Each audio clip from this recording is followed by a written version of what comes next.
Holbrook New Media. This is Jeffrey K. Holbrook. Welcome to the audio feed from holbrooknewmedia.com. Today, Jeff and Jeffrey, the weekly catch-up. We hope you enjoy the audio version. If you want to see what we look like, I will embed the video for this episode at holbrooknewmedia.com. Hello everyone and welcome to the weekly catch-up, take 2. We had problems earlier. Anyway, here's the intro.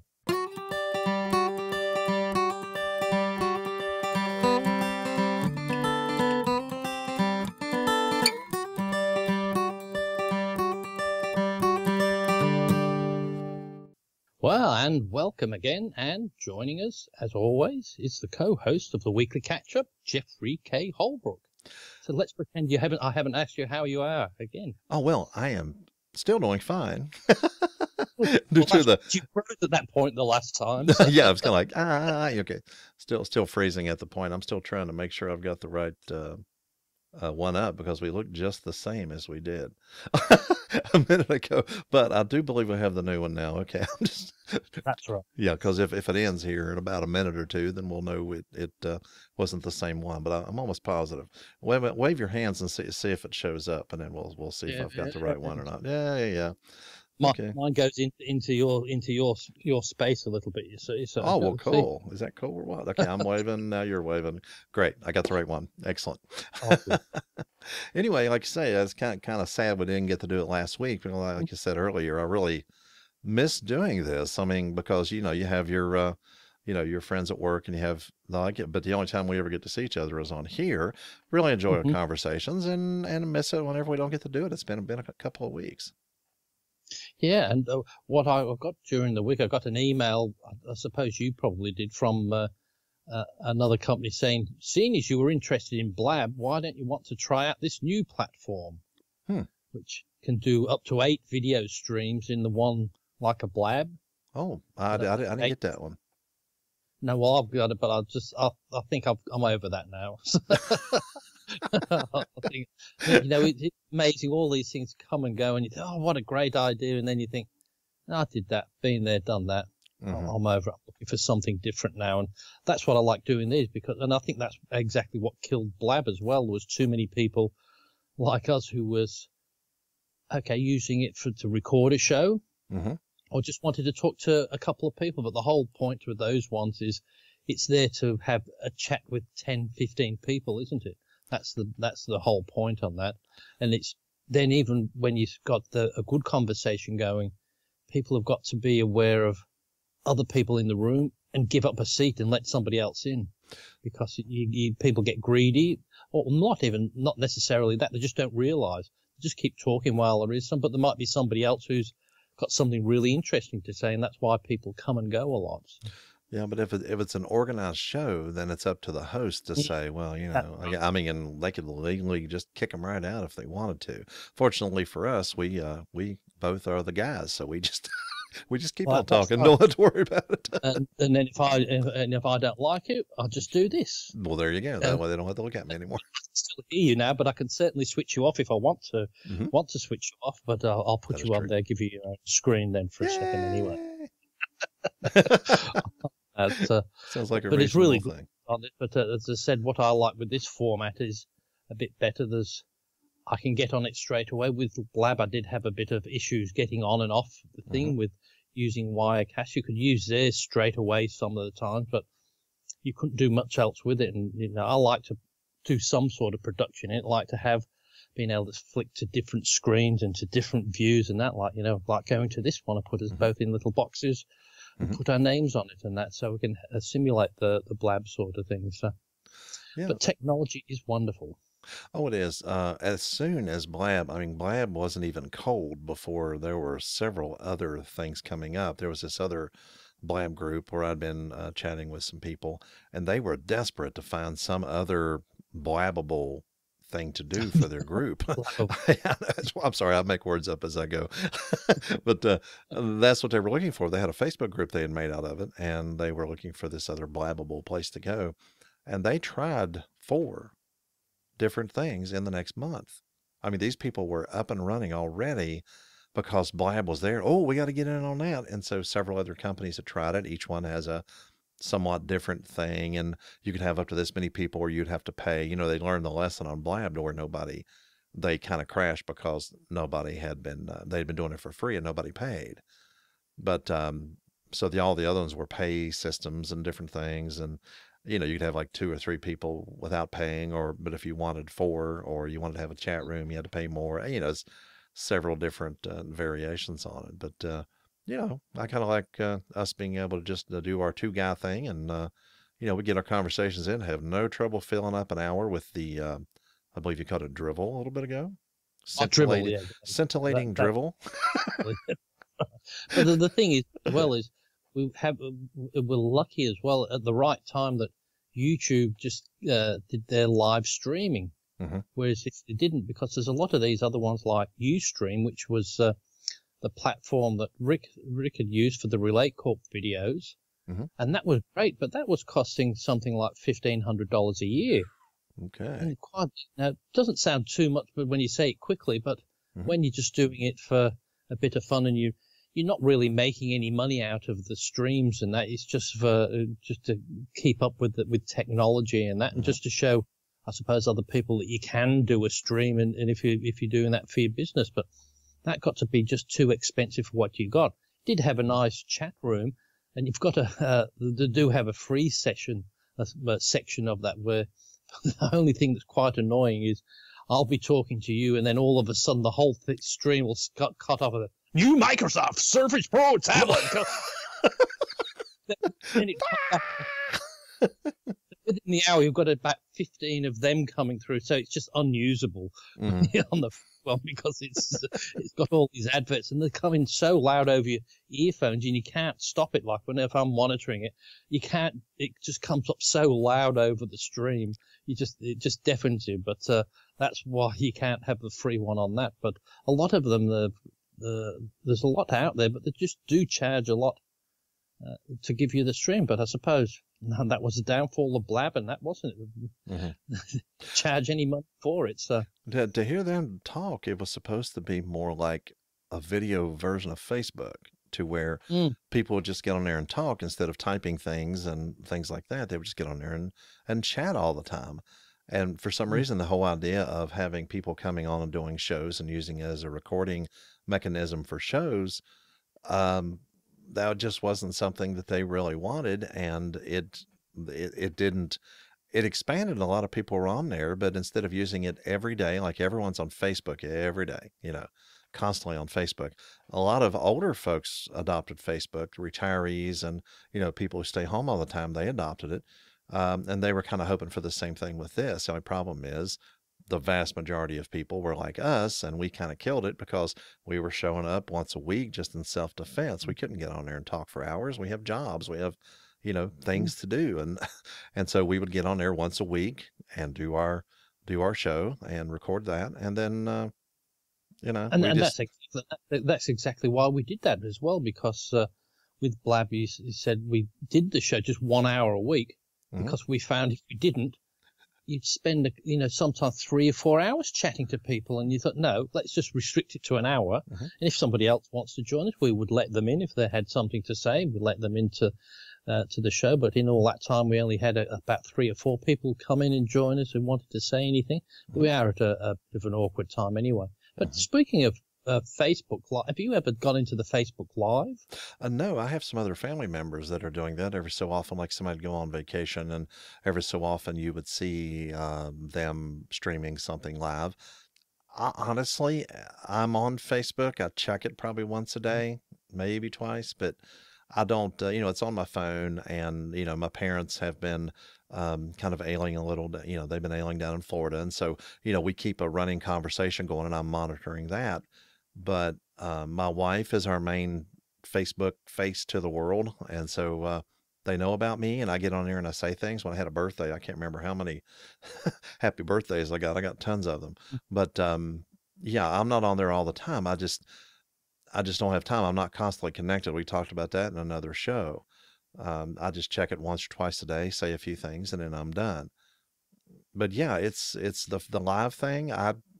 I'm not on there normally for the normal typing stuff as much. So I haven't even had time to check into that. I think once I retire, there'll be a lot of things that I check into and start trying to do simply because I hate to add anything onto the plate I've already got going here. Well, that's exactly the same thing with me. I've got on the Mac, there's a little add-on that I've got on the top toolbar. Mm-hmm. There's just a Facebook thing, so you don't have to log into Facebook every time. It's just a drop-down window, and you can see the feed. Cool. So you don't have to switch it. It's a really cool little idea, but I've been wanting to try about the Facebook Live, but a bit like you said, I'm getting to be a bit over this happy birthday business. I'm sorry, but every day, wish so-and-so a happy birthday. Go onto their timeline.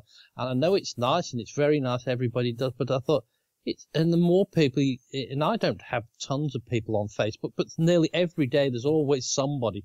And I thought, imagine if you have 300 people wish so-and-so a happy birthday. And it's a bit like, I don't know if you ever did Twitter, but they had, what was it, Fast Forward Friday or something. So you would just do something and push something because somebody did something and say, put them on the thing. So look at these people. And it was a religious thing. Everybody did it on Friday. And then everybody said, oh, I just can't be bothered anymore. It never officially stopped. Nobody does it anymore. It's it's like there's such a great idea. Yeah, it's just so-and-so's birthday again. Who cares? Yeah, I had one and I wasn't so thrilled, so why should they be?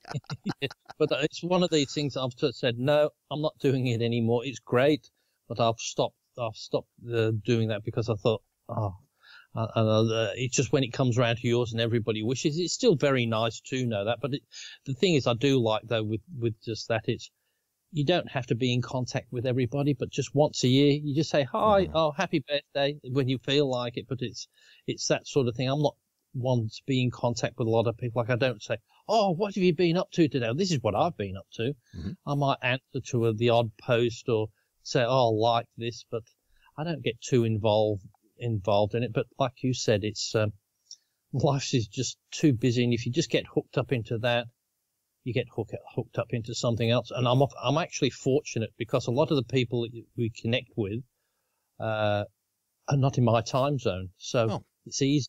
But when I'm in America, it's so awkward. You just never get off the damn thing because because if I say, hey, Jeff, thank you, there, yep, I get off, go on my way, and then I switch the laptop on 6 or 7 hours later, you might respond. Mm-hmm.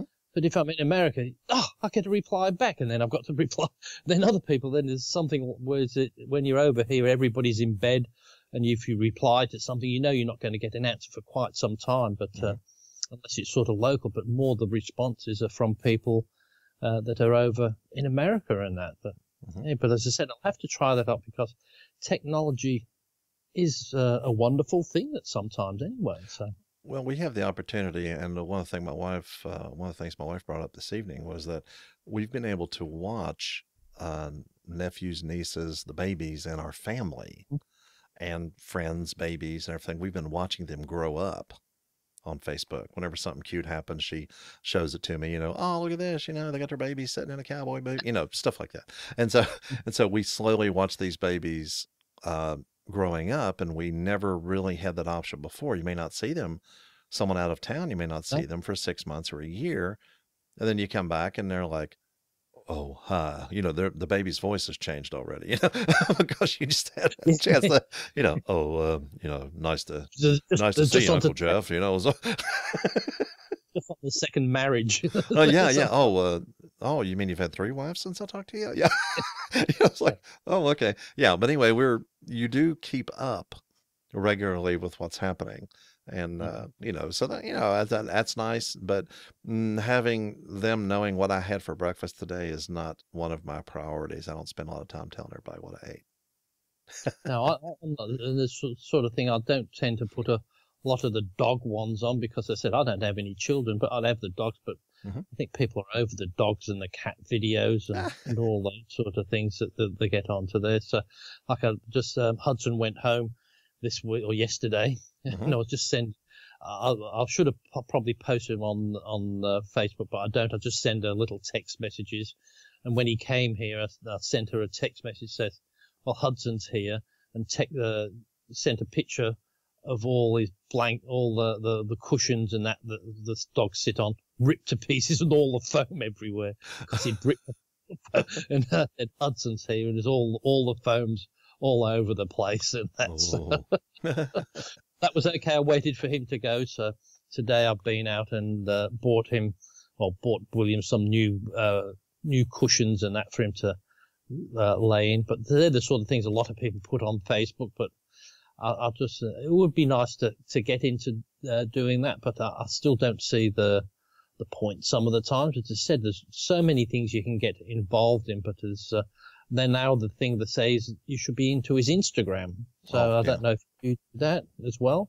I've got an account, but I've only put 3 pictures up on there. But then other people start thinking about what they put on and put really good, meaningful pictures and all that. And I thought, oh, well, why would I bother putting mine on there as well? But anyway, it's a good, at least as an area for you to put your photos or do something. Not necessarily, it doesn't have to be good, but it gives you a reason for taking photos in the first place. So let's face it, nearly all of our photos we take just sit on our computer and don't do anything with, do we, most of the time? Well, I think the photos, especially if you have them online, they are seen way more often than what they ever would have been in the photo albums back in the older times. You know, I was just thinking today that there are pictures that I had taken, and they're all on Flickr. I mean, I've got a few hundred pictures over on Flickr, and some of it was regular photography. I mean, it was mostly I was trying to do nice images, and I use those a lot of times for. I mean, I'll just link to them and use them. Like if I'm doing a blog post, I will use one of my images from there. It's all mine, you know, so I don't have any trouble with the the copyright problems or anything. I don't have to hunt down somebody else's picture and get permission.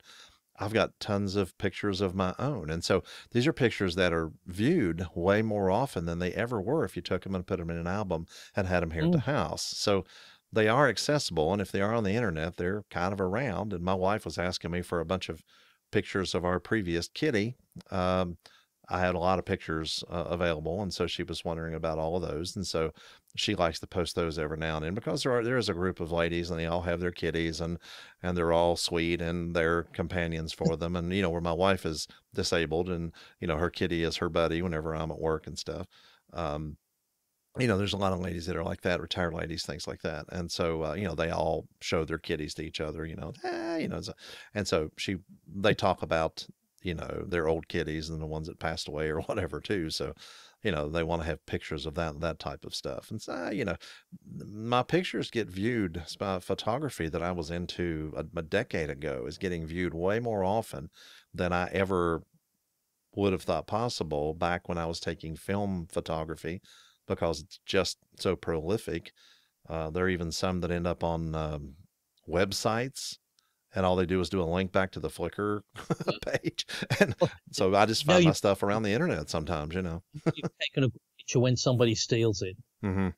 Well, Yes. yeah, people start using it, and I guess if it's on Flickr, as long as they did, put a link back to it, I guess they consider it okay. I did get paid $100 for one of my images to be used in a movie one time. That was good. It was on there for about 3 seconds, so I got about $33 a minute out of it. Oh, okay. So, $33 a second is my highest rate of pay ever. Well, that's right, but it's just the shortest. It's a bit like what they say. It's a bit like the daddy long-legged spider, isn't it? Mm-hmm. It's got the most deadly venom, but it's so minuscule it can't do anything wrong with it. It's one of the most venomous spiders, but it's got such a little bite to it that you can't do anything. Hey, with your Flickr, did you didn't get your ones hacked with that thing of Yahoo losing all their subscribers and user data information? Well, I hadn't even been on there. I hadn't even worried about it too much. My wife was looking at it today and got on there, and they asked for they wanted the password changed, and so we changed the password. Yeah. But I hadn't. But I have gotten where she logged on to it. It said it was being logged on to from an unfamiliar device, and can I verify that this was an actual legitimate login? So they are worried about that type of thing. I got a couple different emails just from her getting on there, changing the password, and then logging on. So I got two emails from Yahoo just because she logged on that way. So You know, it's Well, they are that, definitely worried about that type of thing, evidently. well, that's fortunate because they lost everything, didn't they? Yahoo, they lost all every 500 million of them or something. They lost all the subscriber data. So it wasn't if you'd been that your information had been. It's just yes, it had, but whether you're aware, there's so many people got them. But it's not so much the password to get into Flickr. It's just that these people who try to do bad things, they get a password that says, "Oh, this is what you logged into Flickr for." I bet you is logged into a lot of other things with the same password and the email address. Yeah, I hadn't thought of that. That's one. But what I use is a program called 1Password, and that's just so fantastic. And I don't know what I used to do beforehand. Well, I do. You did exactly what I was just saying there. You use the same password you can remember. But with 1Password, when you go onto a site, it says, well, generate a password. How long do you want? It's 17 characters mixed. So it's got upper, lowercase, numbers, dashes, hashes, all these different ones. And you'll never remember it in a million years. But it keeps a registry, and it's on your phone, your computer, your laptop, your iPad. It's all synced through, through Dropbox or whatever you want to sync it through. So you just have one password you need to, that's what it's one called 1Password, 1Password you need to remember. And my password I've got is a 20 character, thing I've got to put into there. I'm not stupid. I'm not going to tell you what it is. Well, good. Yeah. I was thinking, okay. Come on.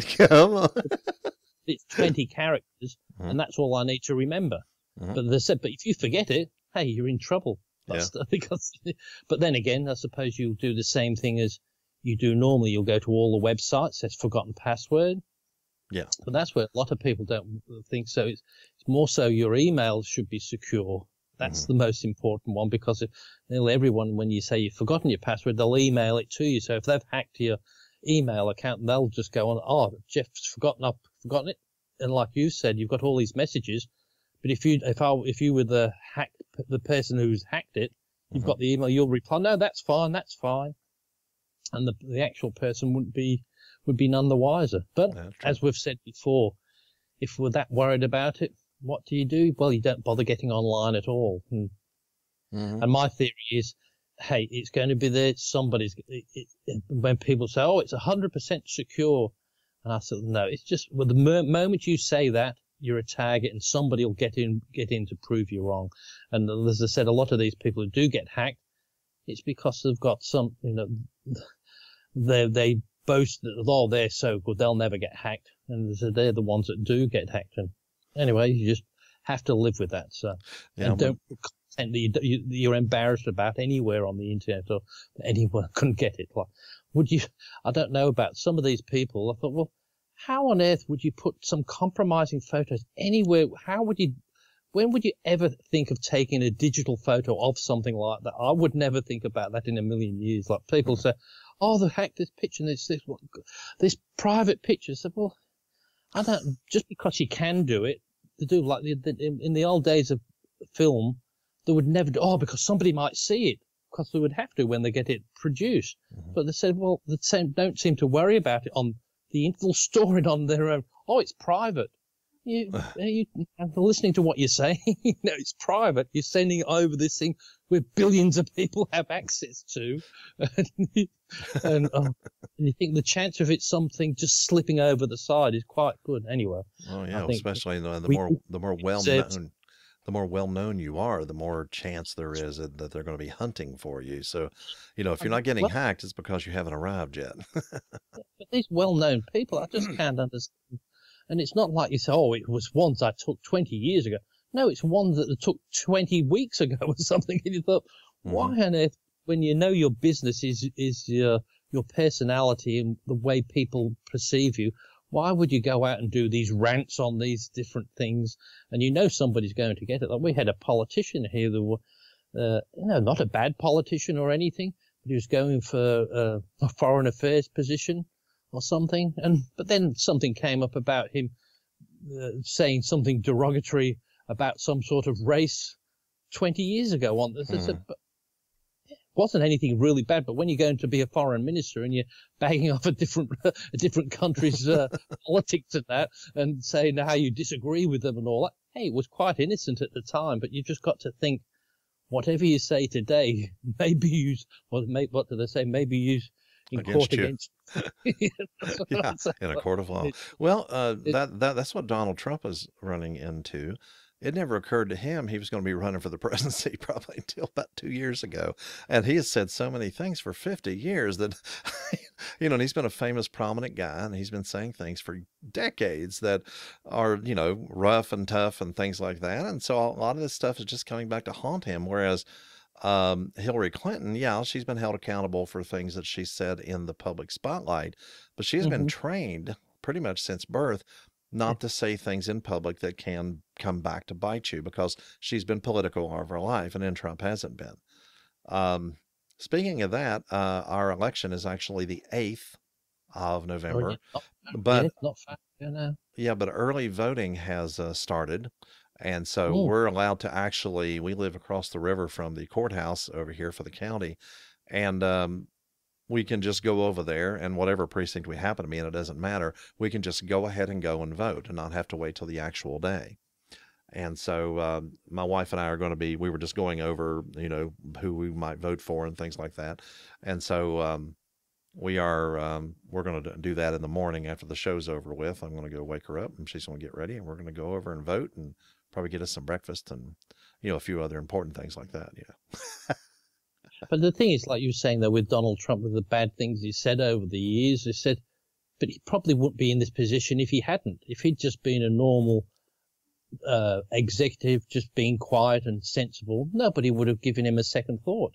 It's because he's been outspoken and he's said Mhm. some outrageous things, and he's done some foolish things. But hey, as long as he doesn't shy away from it, and I don't think he has he? So No, no, he's not sorry for anything he's actually said. it's like a badge of honor, really. He says, "Oh, I've done that, but see, I'm admitting to it." Yeah. Oh, Yeah, well, with the way he won the primaries were the fact that there were people that felt that they were being ignored in the process over the last, and the leadership would put up whoever they wanted in the party. And so these people decided they would find out who the absolute worst person that the leadership and the party didn't want, and they would make sure they got elected. Well, Trump just popped in, and it was kind of like, oh, okay. And he actually started a kind of a name calling contest with the primary guys, and it was described on some of the things of the early just Republican debates as, a junior high locker room, because the way they were talking about things. And they were political and were used to being discreet and being gentlemanly, and Trump was just used to blasting people. And so they couldn't keep up. When they tried to do it, it came off artificial, and they just couldn't keep up with him because he set the tone and they couldn't keep up with it. And that's why he ended up winning. But it's really an interesting thing now that, Hillary will go ahead when something comes out on Trump, and he'll go ahead when something comes out on Hillary. And, so who knows how it's going to go. It's actually been switching back and forth even over the early voting time, because that's been going on for over a week. And so 2 weeks ago, I think Hillary was ahead by some polls. It was 10 points. And then they were kind of getting close. And now I saw something that said he was ahead by 1 point. And, it's, so it just depends on what day it happens, who in the world's actually going to get elected.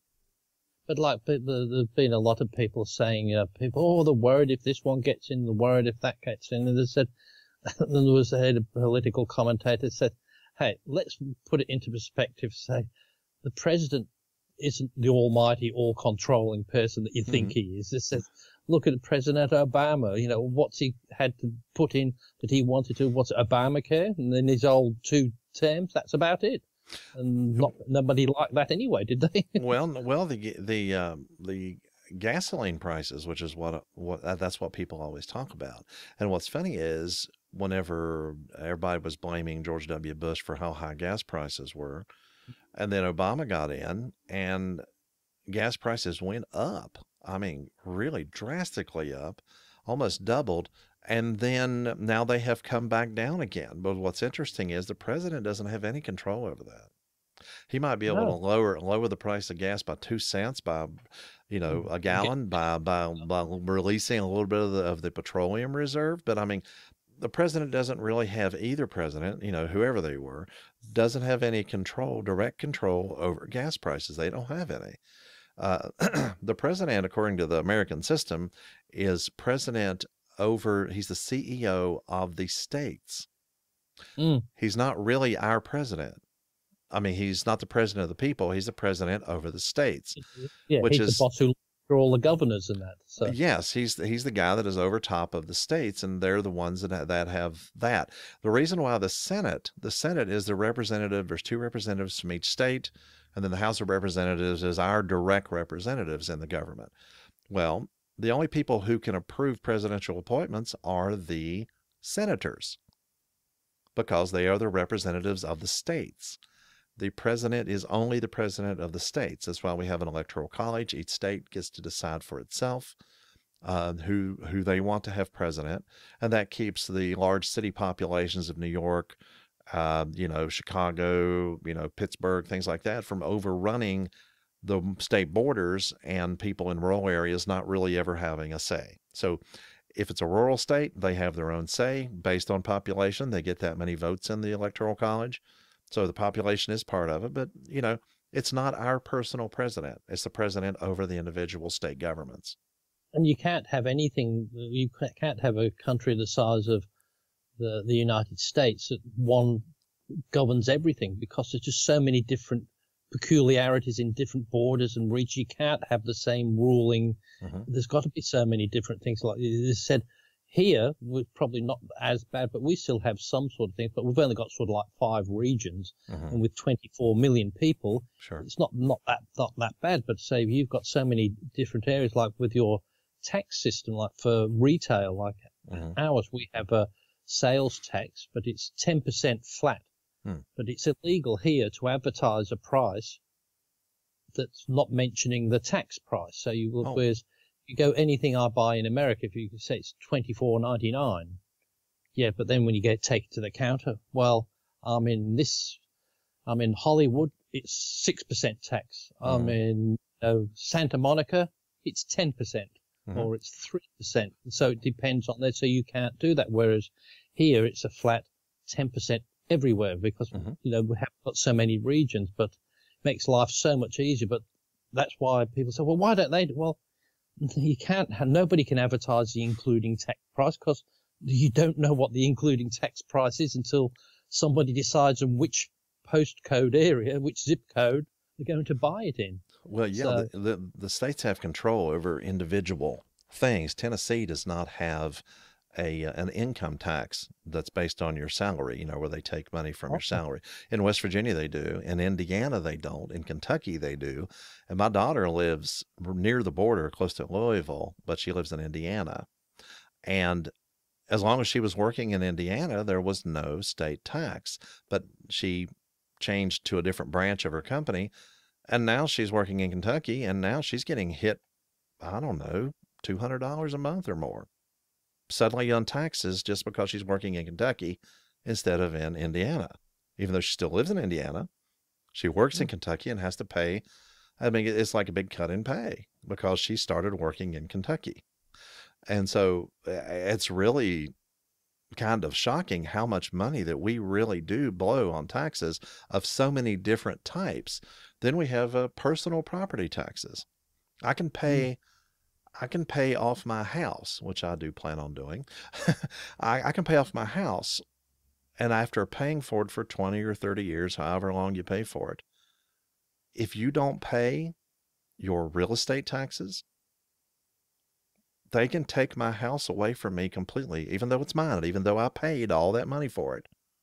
They can take it from me because I don't pay a few $100s a year in taxes.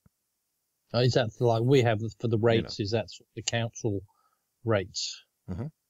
Yeah, because ours isn't as. I think ours, like my council rates, is not a few $100s. It's probably about $1,600 a year. So okay. It's and that's to keep the local government happy. And they say that's for picking up the rubbish once a week. Oh, okay. that sort of thing. That's what that's. Yeah, they usually have. I know. I lived in a city at one point when we first got married, and they had what was called a municipal service fee, and that was for picking up the trash and for trying to think of what else, sewer, I think, and some other city services specifically. And it wasn't. It's dependent on the size. So with your place being 5 acres, I think you said. Yeah, 7 actually. Yeah. Yeah, 7 acres. Well, you'd pay much more than I do because it's done on land size. Yeah, well, There's not- ours is done on land size and the actual location of the land. For instance, my land, I don't know how many hundred I pay a year for my land, but if it was directly across the river in the county seat, you know, the main city of the county, I'd pay 3 times as much Oh, because of the yeah. location. It's the same land, but the Mm. location would double or triple it based on how much real estate is in that area based on how much it is here. Plus, you know, I've got a barn, I've got a shop building, you know, so there's a whole lot of variables on it, but whenever it comes down to it, where you're located, and then they have what they call the assessor, and the assessor comes around, looks at your property, checks, make sure your house hadn't burned down, make sure everything's still the same, and then they raise your taxes. Well, That's, the thing that that's their job, they is to raise taxes. well they did that here, and they put a thing in that the local government, they weren't allowed to raise them more than 5% because a lot of them were putting them up quite a bit, and said, so you're not allowed to do it more than 5%. Mm-hmm. And so, okay, we can't do it more than 5%. So what do they do? They value your house, your property at $150,000 more, so that you pay tax on what they value your property at. Mm-hmm. So you can't put it up, but you've just put up the value. Say, oh, that's probably what it's increased in value. So they really put it up by 15% rather than. But they said no, we only put it up 5%, but we put the other 10% up. We just increased the price. Oh, now your house is worth more. We'll just charge you a little bit more. But I thought that's a little bit cheeky, but I suppose. You know, what's interesting is whenever they had the big real estate crash in the United States in 2008, our taxes didn't go down. No. I mean, you know, all these people were underwater where they owed $200,000 and their house was only worth $80,000. You know, a lot of places that happened a lot in Florida and stuff. I mean, I didn't have that kind of problem myself, but it was our real estate taxes did not, as far as I know, they didn't drop at all. I mean, I don't think there was any drop in them. I don't mind paying the taxes because I believe we've all got to pay our way to get going in this world. But it's when like we pay taxes for that, but then you have a local government will send a delegation of people. We had one here recently, a delegation of people to France about a global warming conference, and we said, what on earth is that? That's a federal government thing. What's our council going to do about that? What can they do to partake in that? We have a foreign minister, foreign people who do all that. Why waste money on doing that? And then they spent, in one council, they spent, what was it? Oh, okay, yeah, they spent $300,000 putting a separate transgender toilet in. Oh, okay. In that, but somebody said, well, why didn't you just put a unisex toilet with just doors on it, you know, that everybody could use? This is said rather than they said, okay, that's fine, but people said, oh, but we've got to think the transgender population. Said, but well, what about people with one leg? There's probably lots of people with one leg. Why don't you do that? There's more people with that. But as I said, you can't suit every particular group, but doing a toilet which says unisex would suit everybody. Yeah, well, there's a local restaurant right down below us, and one of the things I noticed was they have 2 bathrooms, and we've lived here, you know, like say the spring will be 23 years, and so they always had a male and a female bathroom, and they were across a little hallway from each other. Now it has the female bathroom, and then it has a both male and female bathroom. You know, so I mean, this was before any of the you know, the transgender stuff came up. It was just that there were always women waiting and the men weren't. And so now the women can use the men's bathroom too, and they just kind of switched it back and forth. I think what's eventually going to happen if you know, the issues about the transgender stuff just continues, what they're going to do is start designing buildings and retrofitting buildings to where you just have 20 doored bathrooms. A separate 20 doors. In that same space, you could put small stalls, 20 completely closed off, doored bathrooms to where everyone would have a private experience every time they went to the bathroom, and room for 20 different stalls. And you could put it in the same space that the men's and women's bathroom takes up now. Yeah. And everybody could go in, and you would have your own separate walled and doored bathroom. And that's the way it would be. I think that's the way they're going to start designing things. It depends on how much of a, struggle this becomes, because there are so many people that are identifying their gender as so many different things that there's no way you're going to be able to do it unless you give individual bathrooms to everyone. And then you have no more problems. Yeah, and then because there's some people don't identify themselves as he or she or anything. So what do you do there? But as you said, if you've got all private individual ones, you haven't got any problems, and then that suits everybody. So I think that's Sure. sort of probably the fairest. And I'm all for one. I don't want people to be put out, because I know it must be an awkward thing. How do they know which one can the league properly use? Well, So I remember years and years ago, we had this show called Candid Camera. Oh, And yes. yeah, Alan. yes. And they had this one to where they went to this area, and there were these two bathrooms, men and women or whatever. And they changed it to say us and them. Yeah. And, you go, And oh, and there's why? all these people, and they show this one guy go up, and it says us, and he goes in there, and you hear some woman scream, and he comes running out. And then he goes into the other bathroom, and you hear a woman scream, and you see him come running back out, and he just, like that, and just runs off, just walks off. And then they're showing all these different people sitting there looking at it, trying to decide what they're going to do. And then finally at the end, you see this old couple, and they've got to be in their 80s, and they're standing there, and they're just kind of looking at one, and then they go over and they look at the other one, and they look at each other, and finally they just both went in the same one. So- I used to love them on those things, and you usually find there's some people that, oh, whatever, and Yeah. they just walk in and says, I don't care. I can't be bothered. I can't figure this out. I'm going here. Yeah. You deal with it. Yeah, They'll yeah. say. And then they think, oh, well, you just go, I don't care. I'm just going there. You deal with it. Yeah, It's only the men's ones is the only ones where people might see something that might put them off if they've got the stand up things. But well, it's yeah, a I mean, thought- in a minimum, they're probably going to have to end up putting stalls everywhere. But I have a feeling the individual using the same spaces inside the buildings and having, say, 10 or 15 or 20 individual, completely enclosed rooms, for each bathroom. I think that's the way they're going to have to go, because then no matter what anybody thinks of their gender, they're private. There's really no problems that anybody could really have with it. and like you said, it'd probably take up less room by having that, because you've got separate ones for separate people, where you could have bigger, or more frequent, maybe not quite as big, but more of them in the building, and that, because it's definitely a room that we all have to use when we're at work. We can't go Sure. the whole day without using them. So Well, and then small businesses will most certainly do that. They'll have maybe two bathrooms completely, or just a lot of them are set up that way anyway.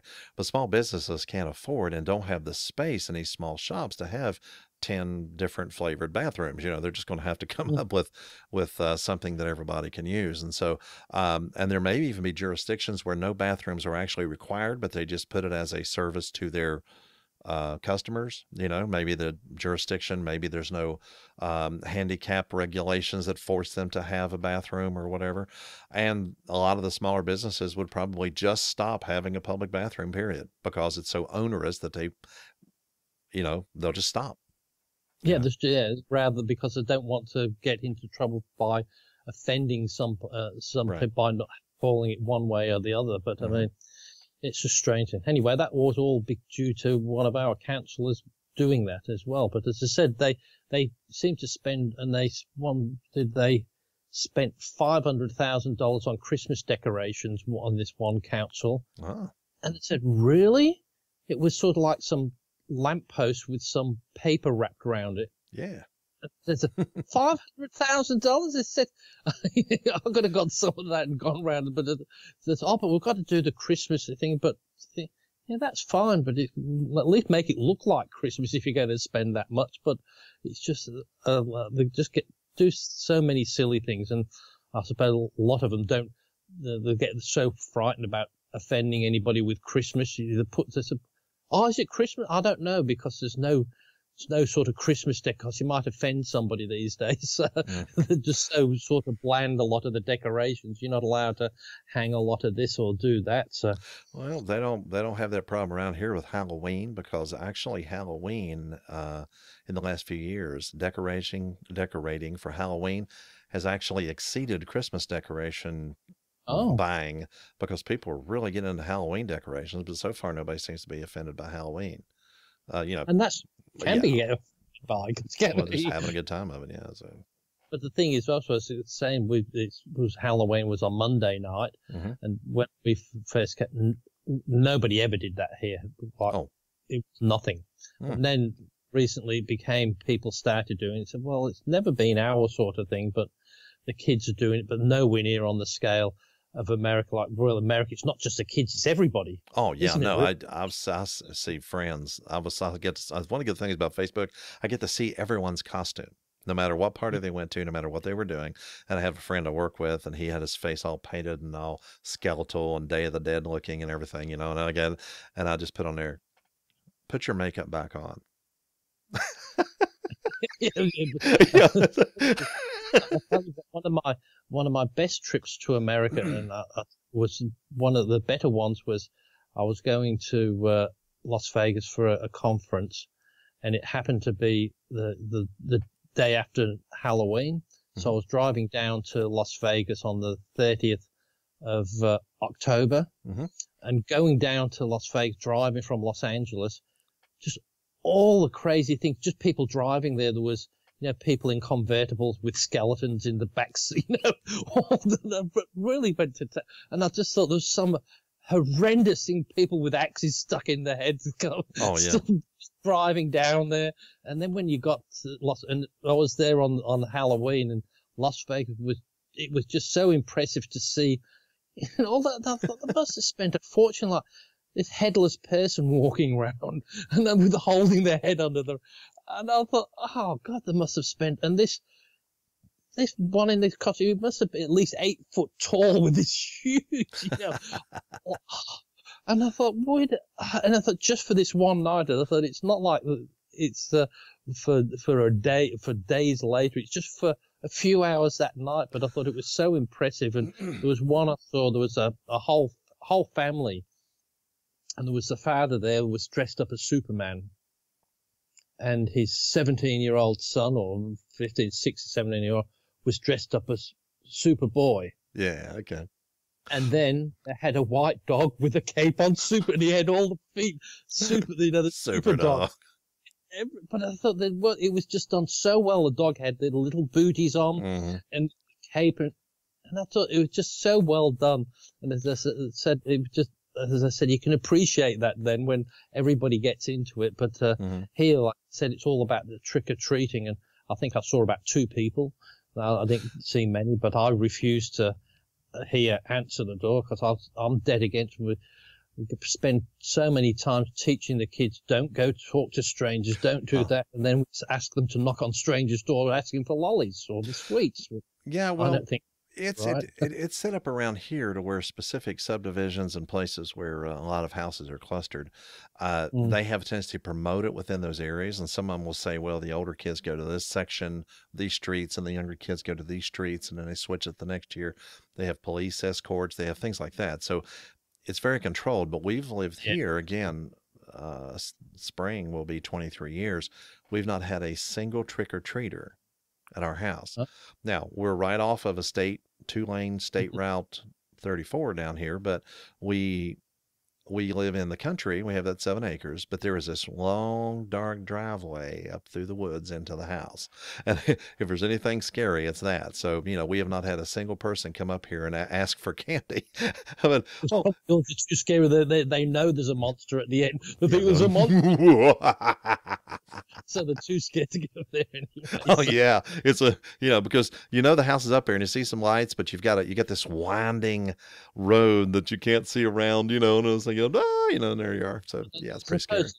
These areas, if it would only be, there must have some sort of indication who participates as well. Yes. I would have thought if you have some sort of indication on the door, like I suppose if you've got something ghoulish on the door, you participated. If you haven't, you wouldn't go to that house, because if you've got no Halloween, but if you've got a haggard witch hung off the door, Yeah. I'm sure you assume people are waiting for somebody to come. Yeah, the general signal is if the porch light is on, then they're giving treats, and if the porch light is off, then they're not. I mean, that's kind of the way it's always assumed. There's another holiday that gets celebrated a lot out west. I know where you've been to Vegas and you've been to California. Cinco de Mayo, the 5th of May, the Mexican Independence Day. Oh no! Oh, they have huge parties over that out west. Now, we hear about it, and local Mexican restaurants will talk about it, and they'll try to sell the big fat margaritas and things like that. But I mean, they'll have big deals if they can generate some business from it. But out west, I understand out in California, it's a really big deal. The 5th of May, the Cinco de Mayo parties. And what's the hilarious thing about that is they don't do that down in Mexico. No, that's it's just something the Americans latched onto, and it's they don't have parties like that in Mexico on Cinco de Mayo. Same here. We have a public holiday to celebrate the Queen's birthday. Oh. But they don't in England. Oh wow! Okay, now you guys are your own food group now, right? You have your own parliament, your own stuff, and you're not actually governed by England. Well, we are technically. She can still sack the prime minister. Well, hey. Which they did in 1975. That's where all the kerfuffle was. It's the politics weren't going too well, and the Governor General, on her behalf, sacked the prime minister and put the opposition into power. Oh, wow. Because unlike Canada, where Canada still has the Queen as the figurehead, but it's no jurisdiction on it. But we do have that. We're still part of that. So, as I said, highly unlikely. You would be very, these days, especially after what happened in 1975, they wouldn't dare do that again, I don't think. So, but that's what they keep saying about here becoming a republic. The only thing I wouldn't mind about that, but I just think about the cost, and because they do all the things that have to change, and all the things, and I don't know whether it would make any difference anyway. So I guess you guys are out of the European Union then, or at least you will be whenever they complete it, right? Well, we was never in it. We went. Oh, come on now. But then again, I think they've struck up deals with the UK again, which we didn't have because of the EU, because of they weren't allowed to deal with us on certain things, but now they are, because they're breaking their ties with the EU. But that's a sore point with some people, that whether they like it or not. But hey, life goes on. Some people must know better than me or whatever, so I just don't know.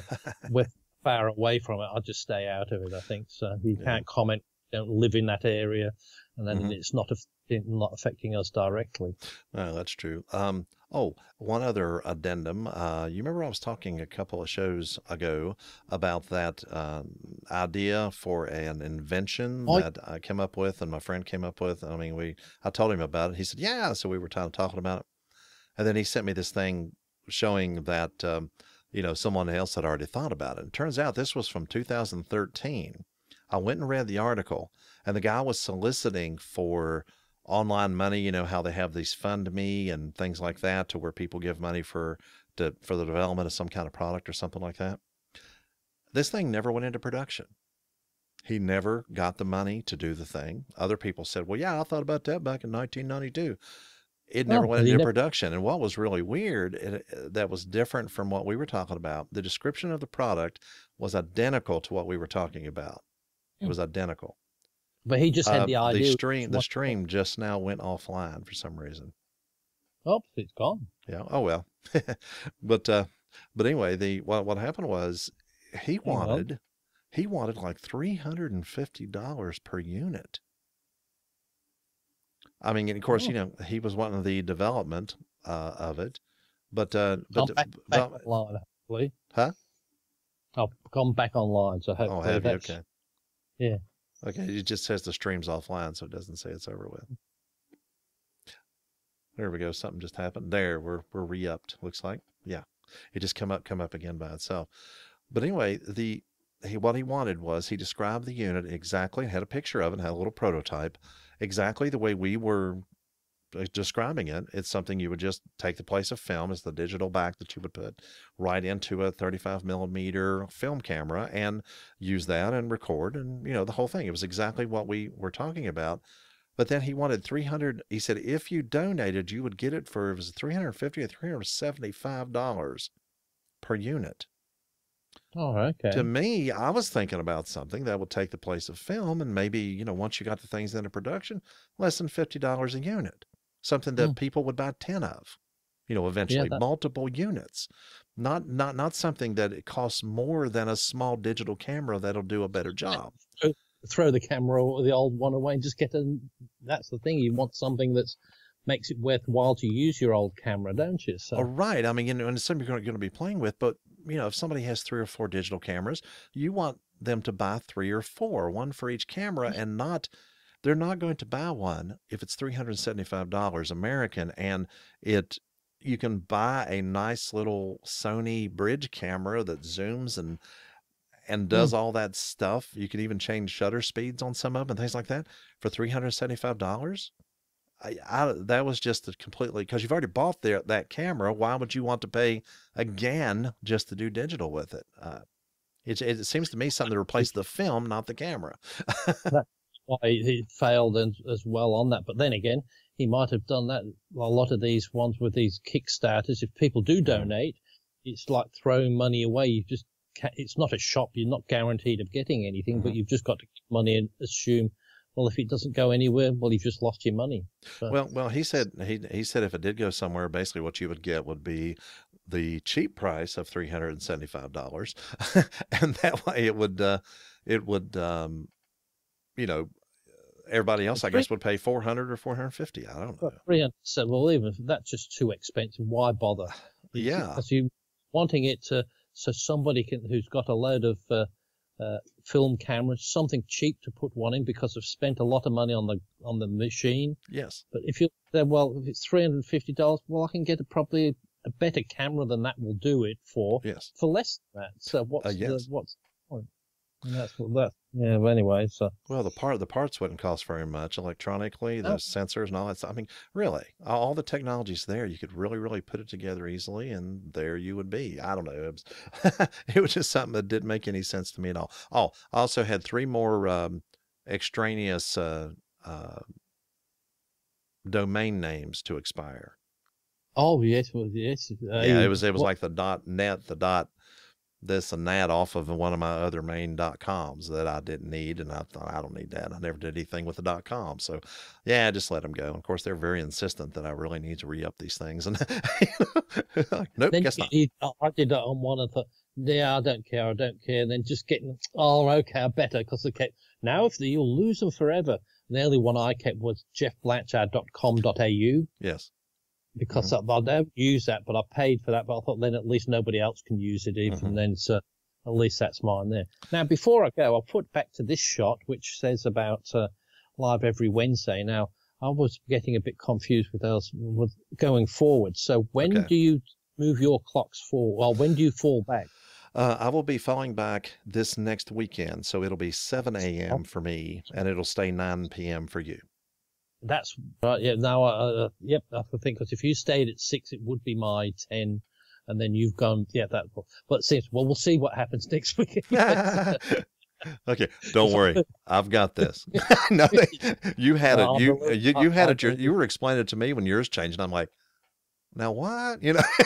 So no, like you say, I can handle it on my end if you can handle it on yours. I've calculated several times, and I think I've got this. The thing is, I always get it wrong, but then I just wait until the clock's actually changed and I can see it. Yep, okay, it works. When you see the clock on the screen, okay, that's going to do that. When you've got to figure out, it just does your head in, especially when one falls back and then you think, hang on, that's going backwards. No, but I'm going forwards now. Hang on. Oh, okay. Well, we'll leave that. Well, anyway, your times will be 8 and 9 in the evening, and mine will be 6 and 7 in the morning, depending on what my time zone is, and we'll just meet each other. That's right. Yeah. Change our own, and we don't have to worry about it. I don't mind at 10 as well, but it's just if it gets to 11 o'clock at night, that stands to be a little bit too much anyway. Yes. Yes, I agree. Yeah. But we've got this title up, so it looks like the next show will be number 26. So Yes. hopefully we'll see you all next week. Mm-hmm. As I said, the only reason we won't do is if work commitments, and even then I might just come on and say, just have a 5-minute chat telling everybody why we're not there. Mm-hmm. Yeah, I think I think it'll help a lot with me dealing with my own time. It shouldn't happen.